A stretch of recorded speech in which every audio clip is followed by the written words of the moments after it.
helps if it's on. There we go. Yes, it works if you work it. Relationship, as I said, is one of the greatest catalysts for our spiritual growth. So come and find out how you can approach your relationship in really conscious ways. The Landscape Committee will meet on August 3rd from 9 a.m. to 11 a.m. And the meeting will start on the back parking lot steps, and we'll do a walk around on the property as the first Get Acquainted meeting. For more information, please visit our front desk. Also, we have our, I'm going to coordinate this right. On Monday, August 5th, this coming Monday, is our men's spirit group meeting in the foyer at 7 p.m. That's a great way for men to come together and just be real with each other. We have a date for our Hidden Treasure Yard Sale. So it's going to be September 27th through the 29th. So mark your calendar so you can pick up all kinds of goodies, and also so you can release some of your lightly, gently used things for someone else to give it a good home. We're going to have a teen fundraiser coming up on August 11th. It'll be after service in Richelieu Hall. It's going to be really fun because the teens are going to take us through a practice that they do. The practices they do are really powerful, so I really encourage you to join them in that and also support them in their fundraiser. It's back to school time, so we invite you to bring school supplies to support the Rainbow Shelter. Maureen McKinney will be collecting them. You can also just take them to the front desk on Sunday after service as well. And we have our first Divine Dining at the home of Claudia Krikorian and Jim Hale coming up on Sunday, August 18th. Here it's something not to miss, so I'm going to make sure that I'm there. It'll be from 4 to 9 p.m., and the theme this year is 60s to 70s Motown Revival, so therefore everyone should be there. There'll be live music, a fantastic catered American barbecue buffet, and dancing. Put your dancing shoes on. Tickets are $100, and it will be a blast. On Sunday after service, you're invited to join our prayer circle. So right up here by the piano, a practitioner will be up here, and you can come up and get prayer in a circle, and therefore it won't even be one-on-one. It'll be a nice community way to get prayer for whatever's going on in your life. So just come forward after the service on Sunday for that if you want prayer. Also on Sunday, August 11th, there's choir practice at 12:15, and our women's circle will be that same day at 12:30 in the teen room. No yoga this coming Tuesday, August 6th, so if you're one of the yogis, remember that. Our Science of Mind class, as always, is on Sunday mornings, 10:15 to 10:45 a.m., and join us for a taste of Ernest Holmes in Richelieu Hall. We offer 2 weekly book study groups for free. For more information, ask at the front desk. And then if you're looking for the perfect gift, our bookstore has some really good things. So go and get reacquainted with the bookstore.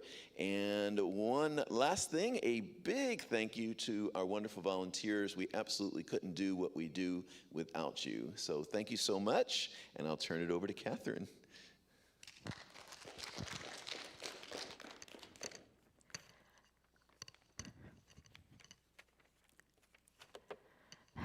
So good morning, everyone. I'm really glad that you are here today.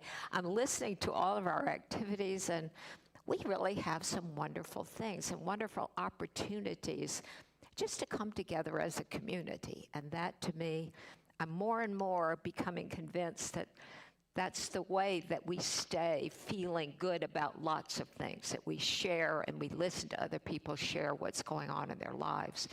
So I encourage all of you to think about some of the activities that involve lots of people and see if there isn't a spot for you. Volunteering is one of those, and so I just feel very strongly about that wonderful thing.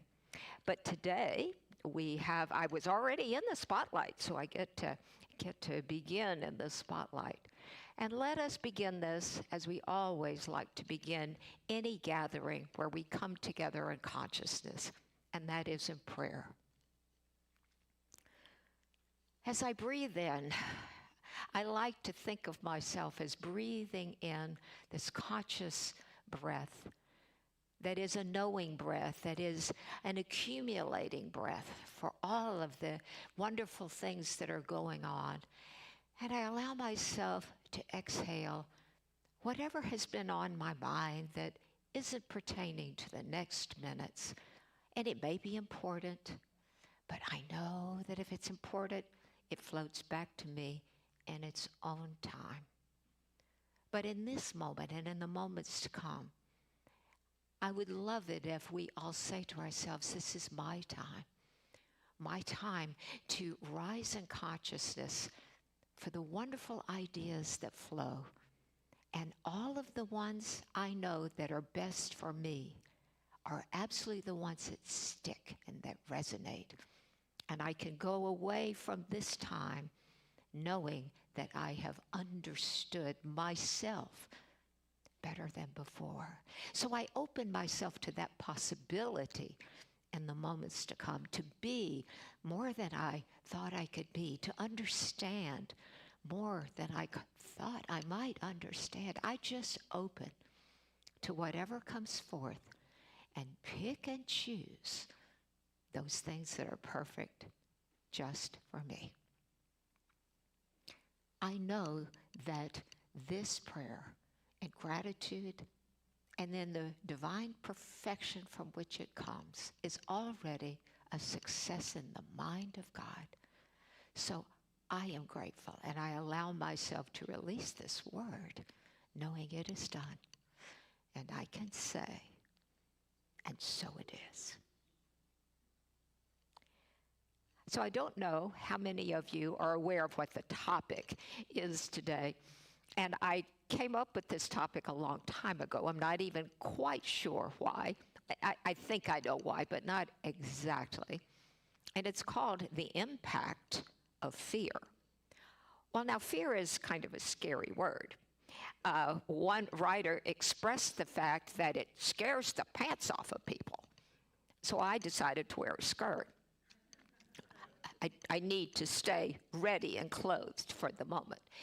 So the idea that fear is a thing has really, if we understand, fear is something that is older than time. Think about our ancestors who may have been walking the savannah or the forests or in the time when we weren't keeping up with time. And what did it take for us to survive, or for our ancestors to survive? And we know our ancestors survived because here we are. And so they needed to have food. They needed to be able to sleep and to rest somewhere safely.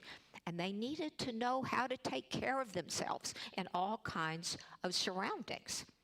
And so you can imagine there were so many things to do in a day. And when the surroundings got difficult and you were faced with danger in some way, you had to learn, our ancestors learned, that they either had to fight well or they need to run away well. And so came that wonderful expression, fight or flight. And as I was thinking about this for now, what popped into my head was the wonderful idea that what many of us are doing is watching the Olympics. And the Olympics is sort of a celebration of both fight and flight. We have archery, we have boxing, we have even wrestling perhaps, but we have running, all kinds of running, and we have swimming. So we have our flight and we have our fight. And of course, in between, we have the joy and the magic of gymnastics that I know that we are thrilling to. But this idea of what we do is ingrained in us from before we even imagined time. Ernest Holmes acknowledges, and I looked up many things that he had to say about fear. Most of them, if they were being cautious or if they were being sort of prescriptive, were talking about physical changes that fear can produce. And in one place he says, worry, fear, anger, jealousy is part of the consciousness or emotions that are from a mental state, he says. And they cause repercussions in a physical state to which our flesh is heir to. So he's speaking of the physical changes that are brought about by the emotions that he talks about, because fear is an emotion. And one of the things that I learned about anger is that he speaks of worry, fear, anger, and jealousy, is that years ago when I was talking about anger, because anger is something in our culture, is that anger is a secondary emotion. And I knew that it came from fear, but I don't think I understand it as well as I have since I've sort of studied over the last couple of months some concepts about that. Dennis Merritt Jones has written a book called When Fear Speaks, Listen. And he goes and talks about a number of messages is the way that we express our fear.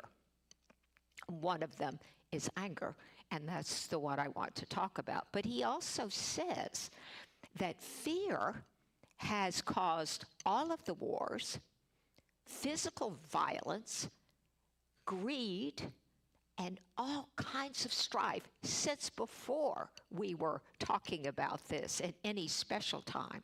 Think of your courses in Western civilization courses, world history that we had in grade school, that we had in high school, and later on. There are wars and wars, and war is about fear.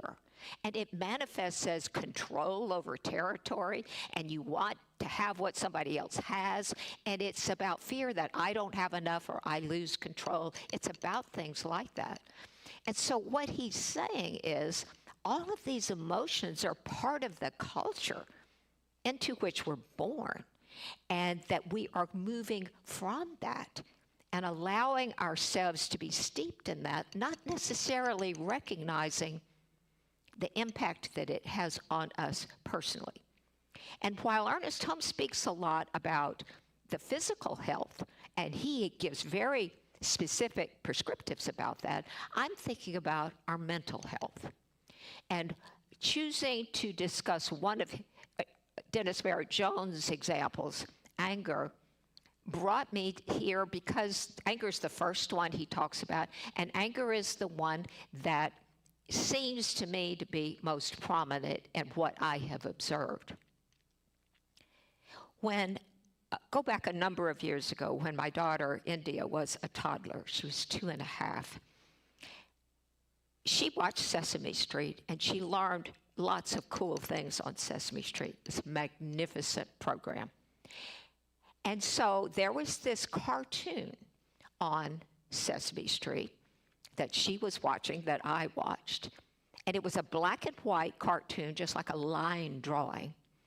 And it opens with a man behind a desk, and a person comes in, and he says to the man at the desk, who is an agent, he says he wants to be an actor.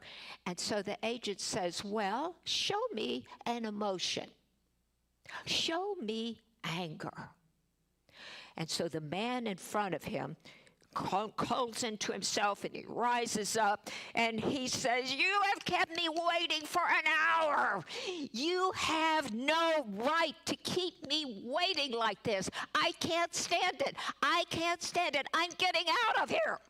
And he leaves.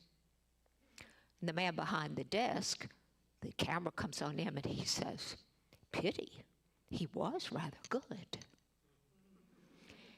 So I was watching that and thought how clever it was, but it was a month or so later, I don't remember time, Bob and I are in a pizza place on one of those red banquet seats. My daughter, who's 2.5, she's standing beside me on the banquet. All of a sudden, she reenacts that entire scene. All of it. You have no right to keep me waiting like this. I can't take it anymore. I'm getting out of here. And then she says, pity, he was rather good. you can imagine the restaurant. We were all slack-jawed. She has never before or since done something quite like that. And she learned a lot from Sesame Street, but that's the one she had that demonstration about. And I like to believe that she embodied this lesson, that it's an act. It's not who you are, it is an act. It's something that we put on. So I ask myself the question, if that's the case, then what is causing us to bring ourselves to that space? What is it that happens to us? We could say we lose our minds to it, that we completely forget ourselves. And in our teaching, we have talked, I've been in courses that have taught this, I've taught it myself. We talk about this reaction time from the stimulus and the response. And we've talked about that gap between. And that gap is so valuable because from the time that somebody says something awful to us and we respond, there is a space. And in that space, we get to decide, how do I want to respond? And so we can learn. And we have learned to do this. Many of us have. I think in the learning process that sometimes we may learn to not respond, but we have to also understand what happens within us. Because that stimulus was there. What do we do with that? Where do we go with that? And I know that there are people, because they have been clients, if you will, of mine as a practitioner, at least two, who were not able to control their response. And they simply lost it, and they were not able to do it in the time that I knew them. And so we move into a space about what can I do? There is a wonderful Hindu parable, a teaching parable it is. And it begins, once upon a time, this great samurai warrior walks up to the temple and he sees the monk sitting in the doorway, his legs are crossed, and he says, "Monk, teach me about heaven and hell." And so the monk rises his gaze and he looks up at him and he says, "Teach you about heaven and hell? I'm not going to teach you anything. You are stupid. You smell bad. You're ugly. I bet your mother was ugly too. You have no idea what you are talking about. Just get out of here." The samurai is enraged, much like the Sesame Street character. He comes up and he rises up. He is angry. "Why are you talking to me like this?" And he pulls out his sword and he's going to smite the monk. And the monk is looking at him and he said, "That's hell." And the samurai froze. He froze in that position. And he recognized the compassion and the kindness in the monk's face. And he recognized all of this, that what he was doing. And he sort of crumpled. He crumpled down. He's sobbing. He's just feeling so terrible about himself, and he's sobbing. And the monk puts his arms around him, and he soothes him, and he talks to him, and the samurai puts his head on his shoulder, and the monk says, "That's heaven." So the lesson is that we get to choose between hell and heaven. And yet, as Ernest Holmes says, it's a mental state. It was created in the mind of the samurai in one piece. And if any of us can do this, we can all do this. And we have to think about, what do I really want? We talk sometimes about getting irritated, we might say, instead of being angry about things that happen. Well, she just pushes my buttons. I've heard that expression. Maybe you have. And then the rather, I think, cliched response sometimes is, well, just disconnect the circuits. Well, that's, it's valid. But I think there is a process sometimes. It doesn't happen quite as quickly as it did with the samurai. Of course, the monk is the key in that the monk understood that he was never attacked in the first place.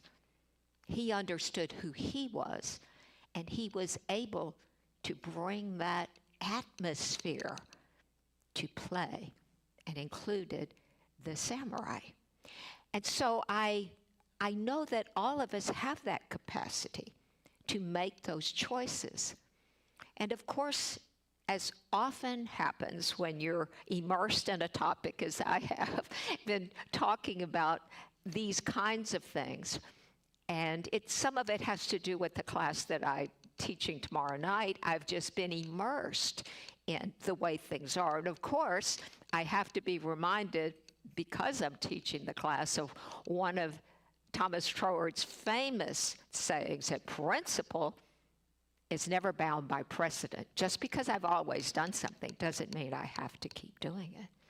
And so we can learn that and embody that. But as always happens to me, at least, I had an experience just a few days ago. I was in Sprouts Market, and I was checking with a clerk about a technical thing that was going on with an app on my phone, the Sprouts app. And while I became aware that maybe 15 feet away from me, there was a woman who had come in the door, or maybe they had gotten to the door, and she is enraged. And she is screaming at the store clerk, absolutely screaming, going like this. And so the woman I'm talking with said, maybe we should move to the other door. I didn't want to move, and I just went back to my business with her. But before we got through, the woman let loose this string of words I would not share in this room. She was enraged, and she had lost herself. And here is a woman dressed in this beautiful floral dress with a straw hat on. She was the picture of summer day. And she's enraged and screaming and saying such ugly, ugly things directly to this man, the clerk. And then she turned and left. Well, she didn't find her heaven. She walked away embodying that hell within her. Also, I saw the face of the clerk. He's somebody I'm familiar with because I'm in that store a lot. Oh, my heart went out to him. His face was just crumpled. And it was sad, it was wounded, and he never said a word. He was a good employee in the sense that he just allowed her to have her say. But I haven't gotten his look quite off of my face. And that woman did not find heaven that day, and I have no idea that she will. But what I do know is that we all can. I know that everyone in this room knows that they can. It's a choice. And whether we choose it in a moment or we make a choice ahead of time, that this is how I want to be in the world. And I support myself with all my meditations, with all my prayers, with my knowing of how I am in this world. Because I express God every day as me, and I can choose how that is. And I make that choice. And I allow the circumstances that come into my life to just be part of my experience, no matter how surprised I may be. And so, in closing, I want to go into just a few moments of prayer. And what has occurred to me is this wonderful song that started playing in my head as I was preparing these words. And it's the words of my prayer. I am choosing heaven today. I am choosing heaven today. I'm walking this road to heaven today. I am choosing heaven. I know that heaven is a choice I can make, and I am walking this road, knowing that I can be exactly as I choose to be. I have that power. It is within me as this unique expression of God that I am as I stand in this place, as I sit in this chair, and as it goes forth for me.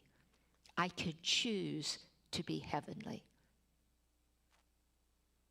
And I am so grateful that I have the choice, and that I know that I have the choice, and I allow it to be. And so I release this word. I'm choosing heaven today, and know that it's done. And so it is. Thank you all for being here. Thank you so much. And so here comes our wonderful volunteer, Ruthie, who is going to share with us our plate so that we can generously give of ourselves to this wonderful center for all of that it has given us. And we say the affirmation, divine love consecrates my gift.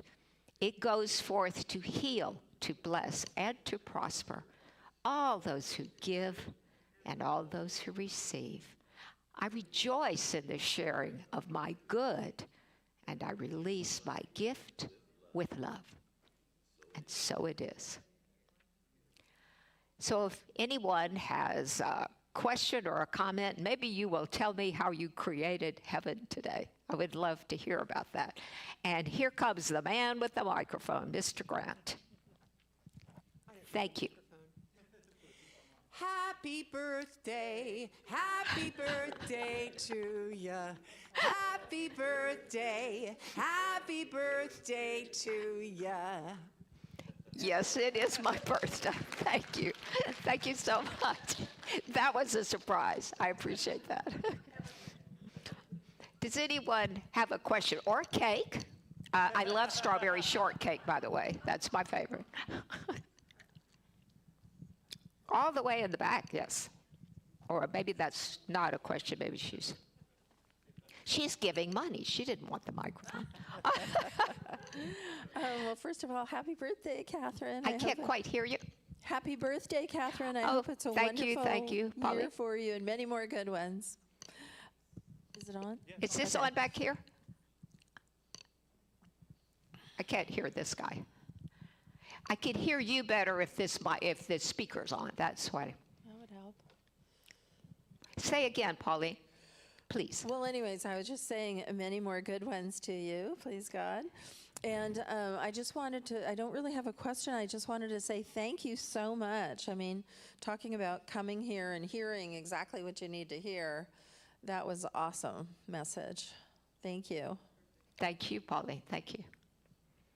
You want to say something? Anyone else? No. We've got, yes.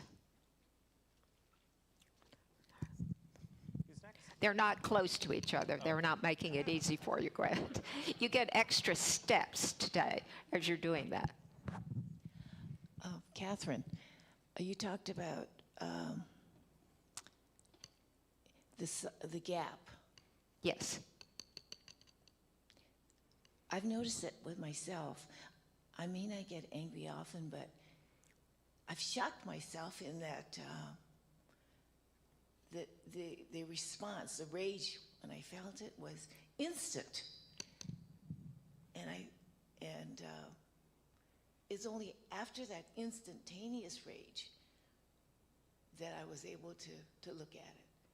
But I didn't feel there was enough time for me to even be there in between. Yeah. Well, I'm sorry, I didn't mean to step on you. I think the gap is the time that we at least get to decide what our response is, but not necessarily how and when and what we do to help dissipate what we feel within. I mean, That helps. well, if I think of that woman in the store, something enraged her. If she could have paused there, gone and hit a pillow somewhere, and then maybe come back and said, look, you all mistreated me, or whatever her grievance is, I have no idea. It would have been more useful for her. It'd be more useful for the store, but mostly for her, because we are the ones that get damaged in the process. Anger, and I think the idea is that it's all unconscious that when it rises up, and we don't actually know necessarily what that thing is that originally set us up like that. And we can know that if we spend time thinking about it, but we don't have to know exactly if we recognize that it's there. That's what prayer treatment is for. It's not about spelunking down in your subconscious to figure all this stuff out. You recognize when it comes to your conscious awareness that this is what I'm doing and this is not what I want to do. That's the beginning of a whole other chapter, in my opinion. Yes. Afterwards, I can look at it and say, what? Yes. What? Is this really the response I want? Yes. The feeling. Yes, thank you.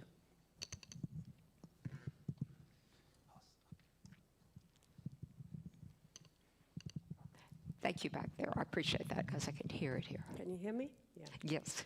Thank you. It was very powerful today. I work with a lot of emotions with my clients, with the chakras, and so I work with the emotional code when I do energy healing or prayers, and it's very interesting when we recognize or tuning in where in the body usually where we keep our emotions. And I work with a lot of the liver. The liver holds a lot of anger, resentment, and grief, and so it's very interesting where we're holding in our body. Everybody is different, and learning how to release it. And a lot of times in healing or energy healing, what I'm doing, or yoga, we opening up these channels again, but the part is also, the awareness, to letting go. It's kind of like a fist, you're holding it Right. and you're letting it go. And so it's very powerful, pausing and recognizing, or maybe even as what you mentioned, a lot of times it's not our own energy, and then whoever is around or relationship, we're picking up that energy from our partner or from a client, and then we're carrying it out. So it's a lot of times, who was recently here, my good friend Michel Pascal. He is a great teacher. I will see him next week in Malibu at his retreat, and he always says everybody is our teacher. Whoever we meet, we can pick up the energy, or we can be, fighting for it, or as you mentioned, not totally responding and going into that energy fight with that person. Right. Yeah, so it's very powerful. Yeah, I was just perfect to be here today. I agree about everyone can be our teacher, and it doesn't mean that they're the monk who's giving you the wisdom. They may give you a challenge, but you learn it's something within you that either I don't like it, or I learned something, or I challenged in some way, but the lesson is mine when I feel that. And I think many people can be our teacher. I know I used to work in the kitchen. Teaching us something. Louise Yes, Hay would always say. we have to be open to that concept. Yeah. Louise Hay would always say, I worked with her book for the last 30 years, Right. and she would always say, like, Claudia, you have not learned the lesson yet. That's the reason different people come with different lessons again to you until you learn the lesson or how you're reacting to it. So it's Right. our... We are the driver of our car, I call it, our vehicle. Yes, we are. We're the driver of our bus sometimes. Thank you. Thank you. I used to work in the kitchen quite a lot, and one of the volunteers that worked all the time used to say, let me tell you, if you want to learn something, go work in the kitchen. And she meant that it provided lots of opportunities for people to learn, and they do things and push those buttons. And there were even some of the people that worked in the kitchen that had people we regularly dealt with, and they were labeled teacher number 1 and teacher number 2. They tended to offer lessons regularly, according to those people who are listening. So we have opportunities everywhere, but it's seeing them as opportunities as opposed to obstacles or boulders that are standing in our way. That's really what learning in life can be about. Any other questions? Or comments, either one. I love this. I love the audience. You really are, you really have given me things to talk about. Yes, Pauline. Katherine, I feel so bad for that clerk at Sprouts. That's your what? The clerk at Sprouts. I feel so bad I for know. him. And so I was, have you ever seen on the news they have that, or a special show, What Would You Do in This Situation? So I was thinking if I was there, and I just hate to see somebody abusing another person. I feel so passionate about that I probably would have started recording her and told her, you're being recorded, you're going to be on the news tonight, stop abusing him. No, I wouldn't have done that. Because I didn't think she would shoot because of the way she was dressed. I don't think she has a gun or anything. But see, I'm not going to jump into her experience. You know, I'm not saying you should have. No, I don't want, I wouldn't ever do, it can't even, all that occurred to me, Pauline, and that is I'm familiar with who the clerk is. He has helped me before. He's a delightful employee. The opportunity is going to come when I don't know what I will say to him, but I will say that I observed, and I don't know what's going to come, but that wasn't the time. Yeah, no, I know. I'm not saying you should have No, reacted for me the way or I for would. them. I'm not saying that, yeah. No, But the I poor hear guy. what you're saying, and I know Yeah. it's pretty common. I wouldn't do it. It just wouldn't be that's what I fine, would that's choose to do. fine, yeah. Oh, gosh, people are something. Thank you. Thank you. Thank you for what you're saying. Billie Jean. Betty Jean. Why that's her.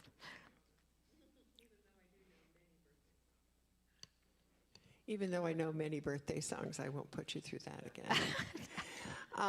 I just want to say that having been a principal and having been sitting in the seat and been screamed at a lot, there are strategies that one learns to protect yourself from that and to see the other person as the divine, perfect soul that they are, who has been affected by the fears around them in ways that just build up a little at a time, and sometimes you're the authority figure that they can just see and scream at. And so all of a sudden, I've learned you don't take that personally. I think it's probably the most powerful thing, and it rescued me from many a day of going home feeling like, Yeah. I won't say what, if you know what I mean. So it's not only about how you absorb the fears that you feel in life and how the pressure goes up, but how you learn to respond to them and to release that negative energy. I think that's particularly important right now in our culture. I agree. I would add one other thing. As someone who has been on the receiving end as well, I'm very angry, very upset, to which I did not respond. What I recognize is that even though I wasn't a perpetrator in those instances, I'm not a victim either. And see, I think that the store clerk is not a victim. It is his experience. And if it's my experience, then I learn from my experience. I may or may not have an opportunity to say something out of, it would be kindness on my need to do that. It would not, it's his experience, and I won't say that to him, because it's not up to me to tell you that this is your experience, unless you ask me. But I know I have had any number of situations where things have happened, I made mistakes, and it caused someone some harm or their upsetness. And as much as it was not intentional, it was still my experience. And so I have to process it as my experience, whatever it means to me. You may have been given lots of opportunities to do that. I know you were in the position It of was authority. never based on my problem. Of course not. Of course not. You know, It's I say just that your with experience. humor. I say that in humor. When you've been a high school principal, it's all your fault. Of course. Yes. Of course. Anyone else? Boy, we're having quite the round table here.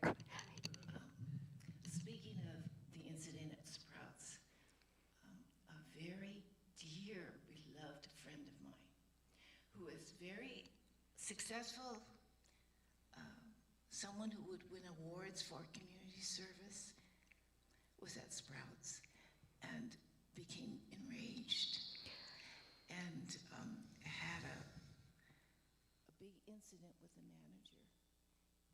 And when my friend left the store, he had a heart attack and died right there in the parking lot. We all miss him so much. And in every way, he's the picture of equanimity, except for one trigger issue. Wow.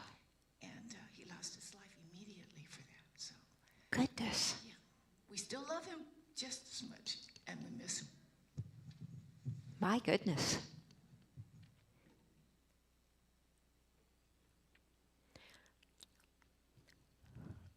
As he's walking with the mic, see, most of us never know what's going on in the interior of other people, no matter how much we think we know.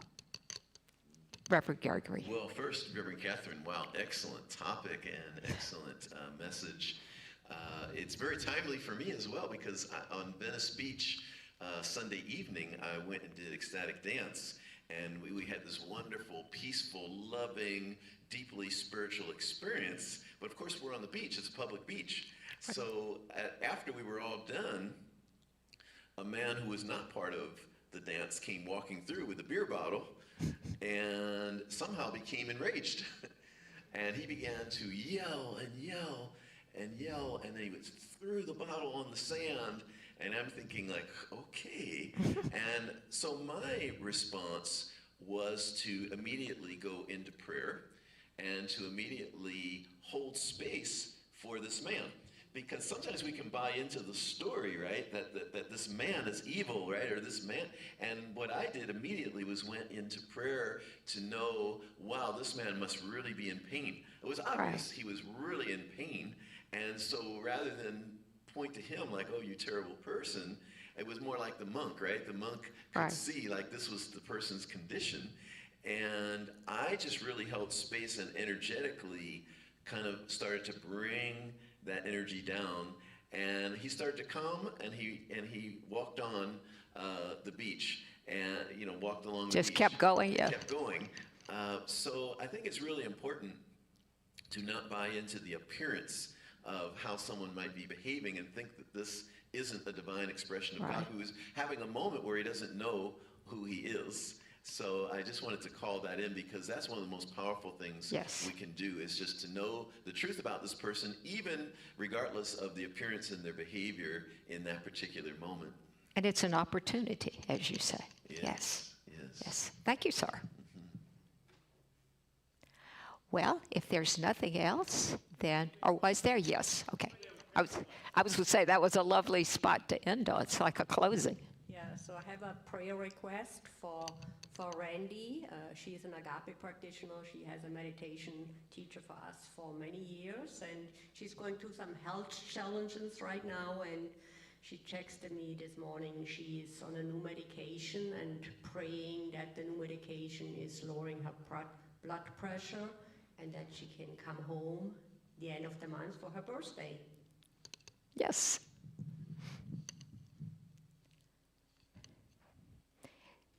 So if you don't mind, I'm just going to, the camera doesn't mind, I'm just going to sit, because I sometimes like to do that in this room anyway. What I know is the divine presence The divine presence of love is everywhere. There's nothing more healing than the power of love. And in this moment, I know that there is love everywhere. And it's most especially in the atmosphere surrounding Randy. There is a power that recognizes the divine within us, that divine pattern of perfect health that is there. And that power recognizes, and I call on that power to move through the atmosphere, move through the ether, as Troward calls it, the ether of being, and allowing that power, that healing power, that divine power of love to surround and be in, and see that pattern of perfection within her to shift in that whatever needs to be shifted, and bring the physical body into the alignment with that divine pattern. And knowing that whatever brought Randy to this moment is also just simply floating away.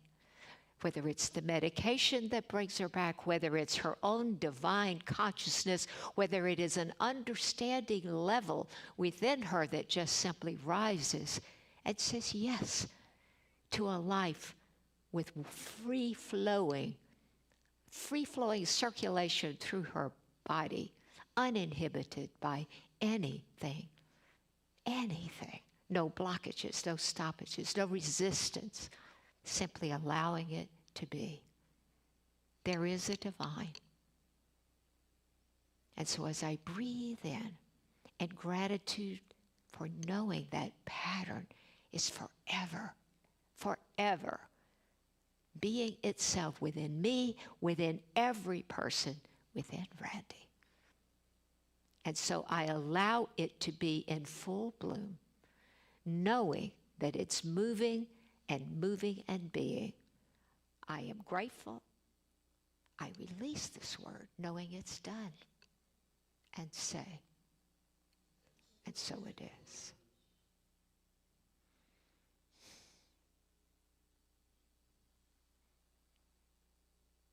Happy birthday, Katherine. You are wonderful. Thank you, sir. Thank you, sir.